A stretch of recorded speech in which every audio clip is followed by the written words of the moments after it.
বোঝাও পাউডারটা কে খায়? দেখো আমাদেরকে দেখাও। তোমাকে যে ভাত খাওয়াতে গেলাম, হ্যাঁ তোমাকে যে ভাত খাওয়াতে গিয়েছি আমি, তাহলে তুমি ভাতটা খেলে না, তাহলে তুমি এখন কি করছো? পাউডারটা খাচ্ছ। এটা কি খাওয়া ঠিক? এটা কি খাওয়া ঠিক? বলো, একদমই ঠিক না।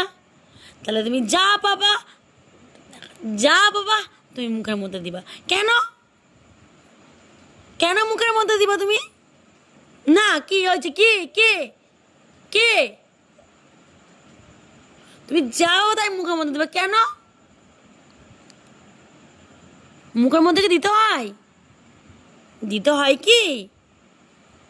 না, এটা না, একদম না, একদম না। আমার দিকে তাকাও, তুমি তুমি আমার দিকে তাকাও। হুম।